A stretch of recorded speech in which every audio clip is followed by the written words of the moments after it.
अच्छा मुझे ये बताओ, बहुत ध्यान से सुना आपने, बहुत आपका शुक्रिया, धन्यवाद। लेकिन मुझे ये बताओ, आपने धुंधकारी की कथा सुनी?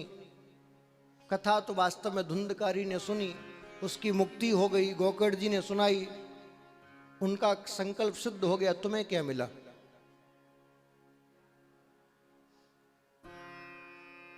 क्या मिला तुम्हें?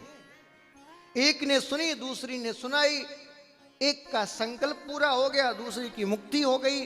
तुमने और हमने जो 10, 15, 20 मिनट इस कथा को दी, वो समय खर्च किया, तुम्हें क्या मिला? मैं तुमसे प्रश्न पूछ रहा हूं, क्या मिला? क्या ज्ञान मिला? अच्छा अच्छा, गोकर्ण बनना है? फिर तो तुमने कुछ और ही सुन लिया। सुन लो पंडित जी, गोकर्ण बनना है इनको, और तुम्हारी हमारी पदवी कट गई। गोकर्ण तो माता जी व्यास था, कथावाचक था।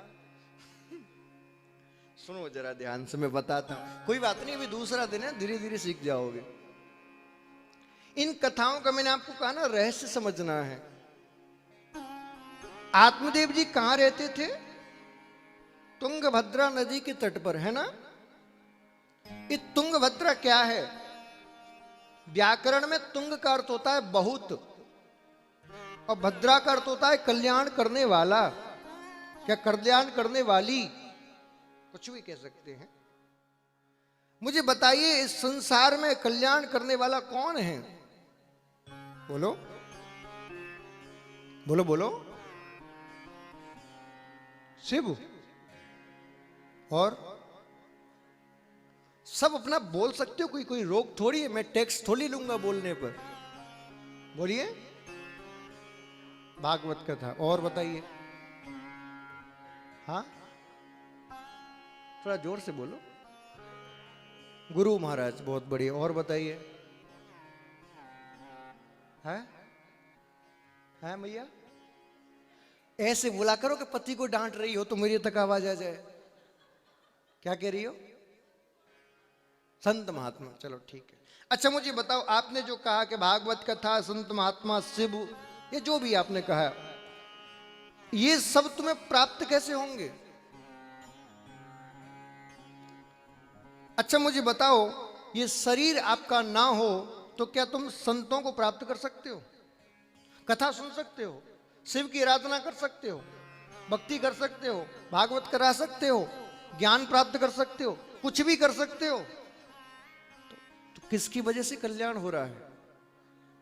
इस शरीर की वजह से।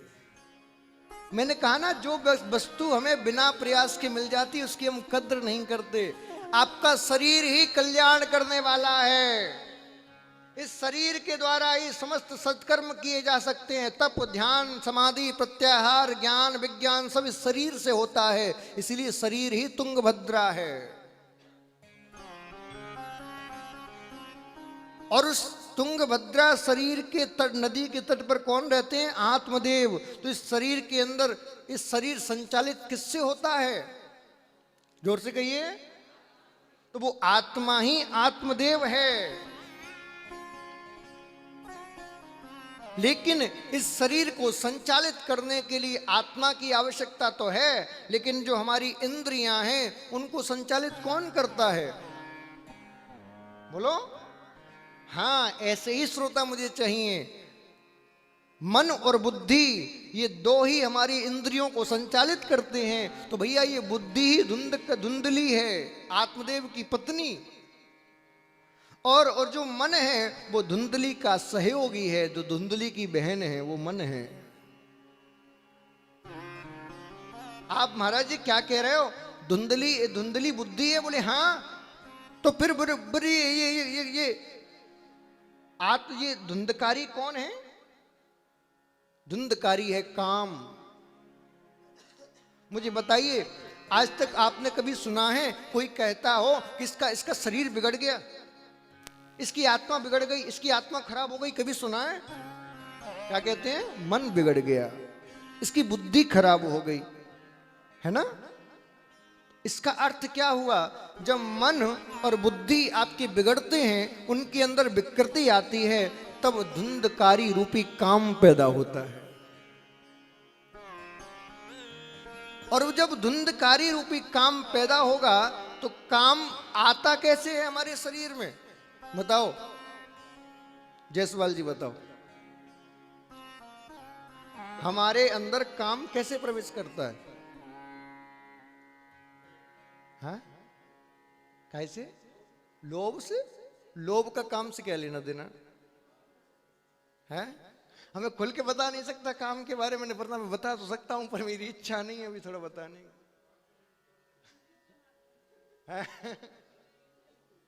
आपने सही कहा, इंद्रियों के माध्यम से। मैं थोड़ा बता ही देता हूं, बता दूं, कोई दिक्कत तो नहीं किसी को। कामदेव के 5 बाण हैं। शब्द, बोलिए, शब्द, रूप, रस, स्पर्श और गंध। इन 5 मार्ग के द्वारा ही हमारे शरीर में काम प्रवेश करता है। पहला क्या था? शब्द। हम अपने कानों से कुछ ऐसे शब्द सुन लें तो शब्द सुनने मात्र से हमारा मन कामी हो जाता है। आज कई प्रकार के ऐसे असभ्य गाने आ गए हैं जिनको सुन के लोग कामी हो जाते हैं। बोलिए, शब्द। दूसरा क्या है? रूप। किसी सुंदरी युवती को देखा, भले साकार में नहीं देखा, फेसबुक पे देख लिया, सोशल मीडिया पे देख लिया, कहीं देख लिया, और उसी समय हमारा मन कामी हो गया। रूप। या फिर किसी स्त्री ने किसी बढ़िया जिम में जाए हुए पुरुष को देख लिया, उसका मन कामी हो गया। दोनों का ही हो सकता है, ये दोनों के लिए नहीं, हम अकेले पुरुष के लिए नहीं कि यही सत्यानाश ही हो, ऐसा नहीं है। दोनों हो सकते हैं। तीसरा क्या है? रस। अब रस का तो मुझे ज्ञान नहीं, क्योंकि मैंने कभी पिया नहीं, लेकिन मैंने ऐसा सुना है कई प्रकार की ऐसी मदिरा आती है जिसको पीने से लोग कामी हो जाते हैं। शब्द, रूप, रस और स्पर्श। कोई आपको गलत तरीके से स्पर्श करे तो बताओ मन में काम प्रकट होता है कि नहीं? सच सच बताना। और 5वां गंध। कई इस प्रकार के सुगंधी इत्र इत्यादि, परफ्यूम इत्यादि भी आते हैं। तुमने एडी देखा होगा सोशल, फेसबुक पे और मैं टीवी पे। एक बार मैं ऐसे ही देखा था, मैं टीवी देखता नहीं, हमारे घर में तो है भी नहीं, हमने कटवाई दिया कनेक्शन। एक यजमान ने टीवी लगा रखी थी, मैं देख रहा था, एक व्यक्ति आया टीवी पर, उसने परफ्यूम छिड़का, परफ्यूम छिड़कती 4-5 छोरियां उसके आसपास आ गई। मैंने कहा ये क्या है? लोगों के मन में उसको खरीदने का विचार पैदा हुआ, लेकिन मेरे मन में इस भागवत की ये बात याद आ गई कि भागवत में लिखा है कि सुगंधी से काम मन में प्रवेश होता है। शब्द, रूप, स्पर्श और गंध, ये 5 कामदेव के बाण हैं, और ये 5 ही वैश्या हैं जो मैंने आपको बताया था। और ये 5 वैश्या जब हमारे मन में उत्पन्न होती हैं, हमारे शरीर में उत्पन्न होती हैं, तब हमारा मन इन 5 वैश्याओं के नियंत्रण में पहुंच जाता है और हम कामी हो जाते हैं। और फिर ये 5 वैश्या हमें जगह जगह नचाती हैं, क्योंकि जो व्यक्ति काम से लालायित हो जाता है वो जगह जगह नाचता है। कभी धन के लिए, कभी मदिरा के लिए, कभी रूप के लिए, कभी स्त्री के लिए, कभी सौंदर्य के लिए नाचता फिरता है।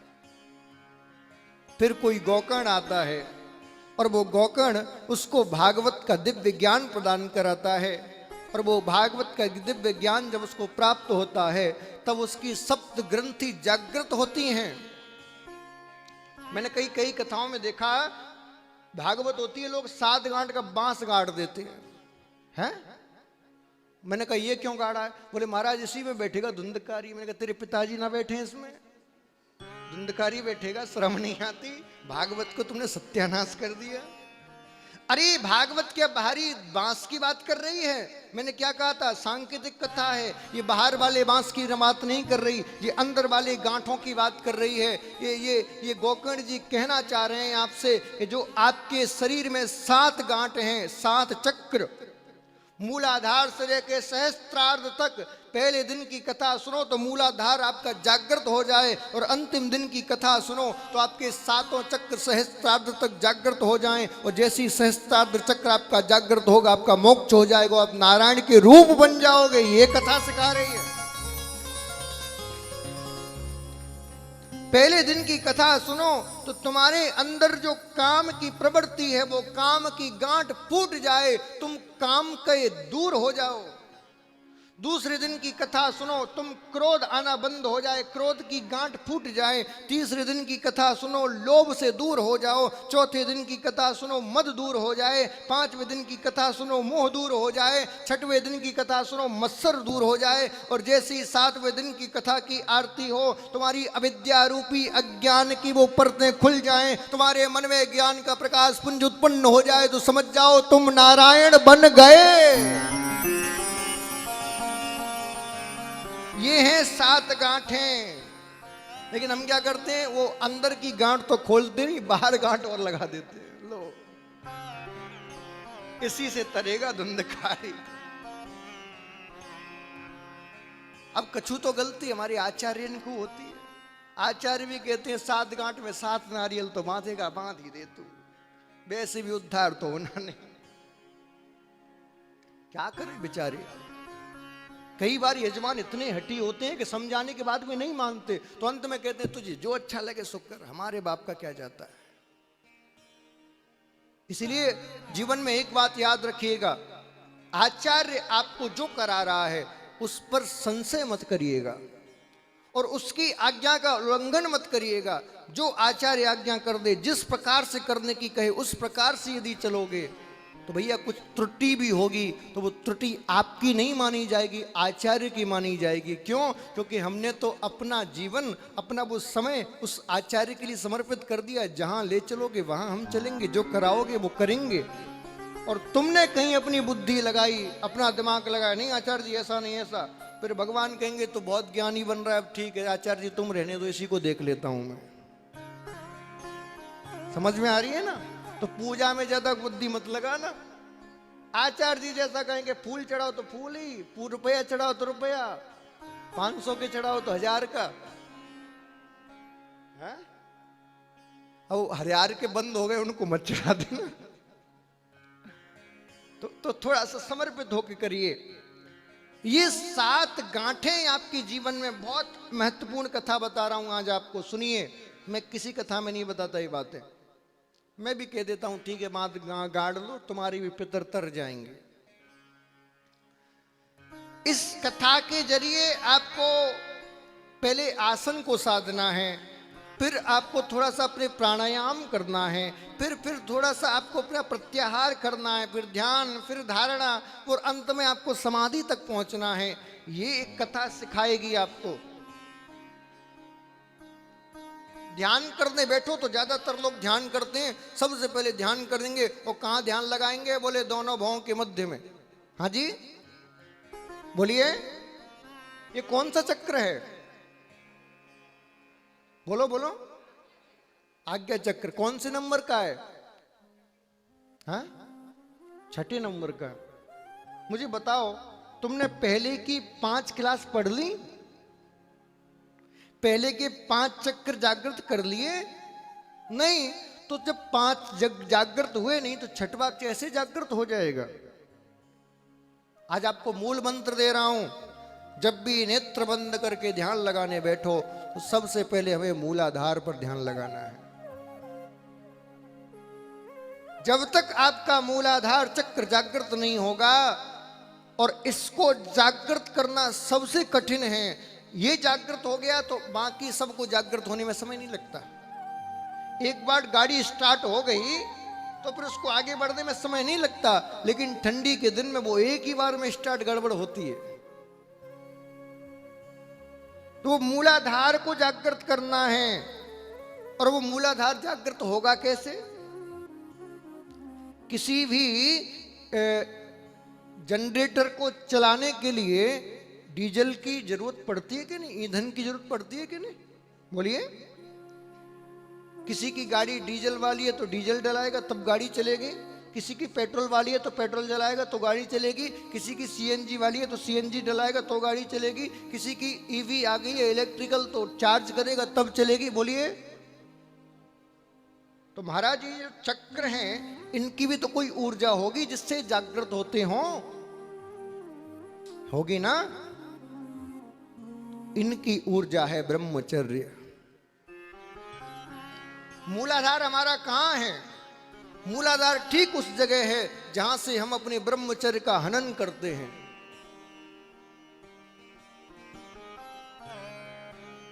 ऋषि कहते हैं यदि आपको अपने मूलाधार को जागृत करना है तो पहले ब्रह्मचारी बनिए, अपने वीर्य को साधिए। जिस दिन आपने अपने वीर्य को साध लिया उसी दिन से आपका मूलाधार जागृत होना शुरू हो जाएगा। फिर ध्यान के द्वारा, साधना के द्वारा, प्राणायाम के द्वारा उसको थोड़ा सा मथिए, और मथने के बाद जब वो मूलाधार जागृत होगा तो आपके जीवन में प्रकाश उत्पन्न होना शुरू हो जाएगा, आपके जीवन में ज्ञान उत्पन्न शुरू हो जाएगा। और एक दिन वो आएगा कि आप सहस्त्रार्थ तक पहुंचते पहुंचते बुद्ध हो जाओगे, नारायण हो जाओगे। ऐसा कहते हैं कि धुंधकारी का मोक्ष हो गया, ऐसा कहीं नहीं लिखा है। लिखा क्या है? जैसे ही 7 दिन की कथा पूरी हुई धुंधकारी चतुर्भुज रूपधारी नारायण हो गया। इसका अर्थ क्या है? ये कथा दास नहीं बनाती, ये कथा आपको भक्त नहीं बनाती। जो सच्चे हृदय से इस कथा को सुन लेता है, अपने जीवन में अपना लेता है, वो सच्चा चतुर्भुज नारायण बन जाता है। क्यों रे तुम ताली कम क्यों बजा रहे हो? क्या सोच रहे हो कि हम तो महाराज ठीक हैं, कहीं ये चतुर्भुज नारायण बन गई हैं? बोले महाराज 2 हाथों से तो वैसे ही परेशान है, 4 आ गए तो जाने क्या करेगी। ये जो बाहरी स्वरूप है आपका, स्त्री पुरुष, ये भेद तो तुम्हारे तभी मिटेंगे। कौन स्त्री है कौन पुरुष है इसके भेद तो तभी मिटेंगे जब तुम्हारे अंदर ज्ञान का प्रकाश पुंज प्रकट होगा। और ज्ञान का प्रकाश पुंज आपके अंदर तभी प्रकट होगा। क्षमा करिएगा, मैं मनगढ़ंत बातें नहीं बताऊंगा कि 2 बार राधे राधे कह लो, टाली पीट लो, 4 बार बिहारी जी के दर्शन कर आओ, 1 बार दान कर दो, 1 बार गंगा स्नान कर लो, तुम्हारी मुक्ति हो जाएगी। जीवन में नहीं होने वाली, चक्कर लगाते लगाते मर जाना, खूब टाली पीटते पीटते मर जाना। कोई मुक्ति का सिद्धांत ही नहीं है। हाँ, थोड़ा टाइम पास जरूर हो जाएगा। मुक्ति का एक ही सिद्धांत है। मुक्ति का अर्थ क्या होता है? मोक्ष होता क्या है? मरने के बाद मोक्ष होता है क्या? बोलिए। अच्छा, यदि मरने के बाद किसी का हो भी रहा है तो हमें कैसे पता कि मोक्ष हो रहा है? क्या वो जो मर गया, मुझे बताओ, एक भी आदमी मरने के बाद कहने आया है? बोलो बोलो। देखो हमारे वृंदावन में तो नहीं आता, क्या पता तुम्हारे वहां आता हो। आता है क्या? नहीं आया। फिर तुमने उसके नाम क्या लिख कैसे दिया? स्वर्गवासी। तुमको कैसे पता कि वो स्वर्ग में गया कि नरक में गया कि वैकुंठ में गया कि वो शिवलोक में गया? कैसे पता तुम्हें? बताओ ना मुझे। बोले सब लिख रहे तो हमने भी लिख दिया। मान लिया। हम मानव है ना, तुम उच्च कोटि का मानते हैं, है ना? क्या मुझे बताइए, स्वर्ग उच्च कोटि का स्थान है? कहो ना। कल ही बताया था मैंने, बताया था तुम्हें, बताया था कि वहां बताया था? होटल का सिद्धांत नहीं बताया तुम्हें? नहीं बताया, बता देता हूं। स्वर्ग क्या है? स्वर्ग जैसे जी आश्रम, वो स्वर्ग ही है। मान लो आप अब आश्रम में आए, आपने पैसे जमा किए, 7 दिन की बुकिंग की। अच्छा, जैसे ही आपने पैसे जमा किए उसके बाद सारे आश्रम वाले आपकी बात मानते हैं कि नहीं मानते हैं? आपके लिए सारी व्यवस्था करेंगे। तुरंत यदि कमरे में कोई गड़बड़ होगी तो साफ करने वाले आ जाएंगे, पानी चाहिए तो पानी, बिजली चाहिए तो बिजली, सारी व्यवस्था करेंगे। कब तक करेंगे मुझे बताओ? अच्छा, मान लो 7 दिन के बाद तुम 2-4 दिन और रहना चाहते हो लेकिन तुम्हारे पैसे खत्म हो गए, तो करेंगे? जो जो काम करने वाले तुम्हारे बैग को गाड़ी में से निकाल के और तुम्हारे कमरे में रख रहे हैं, वही काम करने वाले बात तुम्हारे कमरे में से बैग को निकाल के बाहर फेंक देंगे। हाँ जी, जब तक तुम्हारे जिम में धन है तब तक ही तुम्हारी सेवा करेंगे, तुम्हें वीवीआईपी सुविधाएं देंगे। ठीक उसी प्रकार स्वर्ग है, जब तक तुम्हारे खाते में सत्कर्मों रूपी धन है तब तक स्वर्ग में खूब आनंद करोगे। जिस दिन वो खाते में से वो सत्कर्म रूपी धन चला जाएगा, उसी दिन स्वर्ग से उठा के तुम्हें धरती पर फिर फेंक दिया जाएगा। अब बताओ किस किस को जाना है स्वर्ग में? ये हाथ ना दिखाई दे रहे हैं मुझे, जाना है तो बेटा बेटी से कह के जाना, मरने के बाद मत लिखवाना स्वर्गवासी। अब महाराज स्वर्गवासी तो कैंसिल हो गया, अब लिखवाएं क्या ये बताओ? हैं वैकुंठवासी हलवा समझ रखा है वैकुंठ इन्होंने। गैस चालू करो, 2 बार ऐसे करके बन गया। पहले मुक्ति समझ लो क्या है, मोक्ष क्या है। बंधुओं क्षमा करिएगा, हमको पिछले कुछ दशकों में गलत ज्ञान दे दिया कि मरने के बाद मोक्ष हो जाए। ना जी ना, मोक्ष जिसका जीते जी ना हुआ उसका मरने के बाद क्या होगा? मोक्ष का सीधा सा अर्थ है मोह का क्षय। क्या है? जोर से कहिए। यदि जीते जी आपका मोह भंग ना हुआ संसार से, दुनियादारी से, तो मरने के बाद भी नहीं होगा। आपने देखा होगा मरने के बाद भी जो जीते जी व्यक्ति अपना मोह क्षय नहीं करता, मरने के बाद भी वो प्रेत बन के आता, उसी घर में क्यों आता है फिर? मान लीजिए आपके पिताजी, दादाजी, परदादाजी खत्म हो गए तो शरीर तो समाप्त हो गया ना, वो तो आत्मा रूप में है, प्रेत रूप में कहीं भी जा सकते हैं। तुम्हारे ही घर क्यों आ रहे हैं? तुमको ही क्यों सता रहे हैं? बोलिए ना। क्योंकि उनका मोह जुड़ा हुआ है तुमसे, तुम्हारे परिवार से, वो मोह भंग नहीं हुआ है। तो मरने के बाद उस पितर के कल्याण के लिए कथा क्यों सुनाई जाती है?